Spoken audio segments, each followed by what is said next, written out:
ಹೊನ್ನಾವರ ಪಟ್ಟಣದ ಹೋಲಿ ಕ್ರಾಸ್ ಮೈದಾನದಲ್ಲಿ ಕ್ರೈಸ್ತ ಸಮುದಾಯದ ಯುವಕರು ಸಾನ್ ಸಾಲ್ವದೋರ್ ಪೇಸ್ಟ್ ದಿನದಂದು ಆಯೋಜಿಸಿದ್ದ ತಾರಿ ಪ್ರೀಮಿಯರ್ ಲೀಗ್ ಸೀಸನ್ 2 ಕ್ರಿಕೆಟ್ ಪಂದ್ಯಾವಳಿ ಯಶಸ್ವಿಯಾಗಿ ನಡೆಯಿತು. ಸಾನ್ ಸಾಲ್ವದೋರ್ ಹಬ್ಬದ ಪ್ರಯುಕ್ತ ಹಾಗೂ ಕ್ರಿಸ್ಮಸ್ ಹಬ್ಬದ ಪೂರ್ವಭಾವಿಯಾಗಿ ಈ ಪಂದ್ಯಾವಳಿಯನ್ನು ಆಯೋಜಿಸಲಾಗಿತ್ತು. ಮೂಲತಃ ಹೊನ್ನಾವರದವರಾದ ಹಾಲಿ ಬೆಂಗಳೂರಿನಲ್ಲಿ ಉದ್ಯೋಗ ಮತ್ತು ಶಿಕ್ಷಣಕ್ಕಾಗಿ ನೆಲೆಸಿರುವ ಯುವಕರು ಕ್ರಿಕೆಟ್ ಪಂದ್ಯಾವಳಿಯನ್ನು ಆಯೋಜಿಸಿದರು. ಸಮಿತಿಯ ಅಧ್ಯಕ್ಷರಾದ ಜಾಕ್ಸನ್ ಡಯಾಸ್ ಹಾಗೂ ಸದಸ್ಯರಾದ ಬೆನ್ ಅಂತೋನಿಯೋ ರೋಡ್ರಿಗಿಸ್, ಫ್ರಾಂಕ್ಲಿನ್ ಡಯಾಸ್, ಜೋಯಲ್ ಲೋಪಿಸ್, ಮಾರ್ಕ್ ಫರ್ನಾಂಡಿಸ್, ಜಾನ್ ಡಯಾಸ್, ವ್ಯಾಲೆಂಟಿನ್ ಡಯಾಸ್ ಹಾಗೂ ಅಲ್ವಿಸರ್ ಮೆಂಡೋನ್ಸಾ ಕಾರ್ಯಕ್ರಮದ ಉಸ್ತುವಾರಿಯನ್ನು ವಹಿಸಿದರು.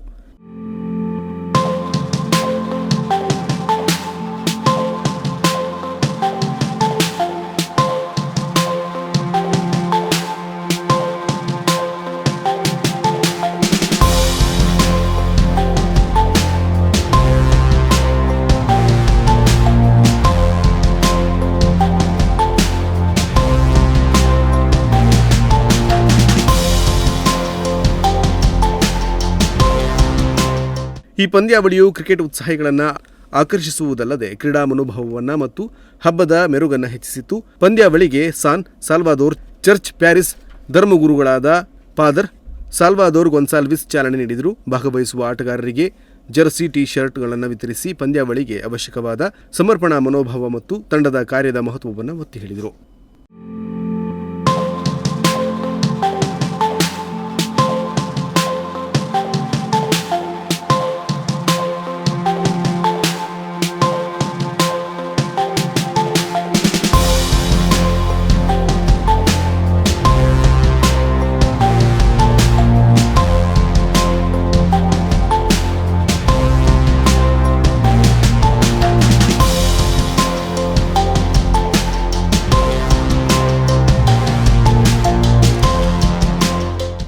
ವಿ ಕೇರ್ ಕ್ರೆಡಿಟ್ ಸೌಹಾರ್ದ ಸಹಕಾರಿ ಸಂಘದ ಅಧ್ಯಕ್ಷರಾದ ಮನ್ವೆಲ್ ಸ್ಟೀಫನ್ ರೋಡ್ರಿಗಿಸ್ ಮಾತನಾಡಿ, ಇಂತಹ ಪಂದ್ಯಾವಳಿಗಳು ಸಮುದಾಯದಲ್ಲಿ ಆರೋಗ್ಯಕರ ಜೀವನ ಶೈಲಿಯನ್ನು ಉತ್ತೇಜಿಸಲು ನಿರ್ಣಾಯಕವಾಗಿದೆ.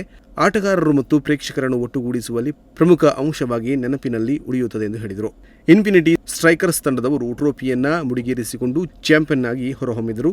ಪವರ್ ಬಾಯ್ಸ್ ತಂಡವು ರನ್ನರ್ ಆಫ್ ಪ್ರಶಸ್ತಿಗೆ ತೃಪ್ತಿಪಟ್ಟುಕೊಂಡಿತು.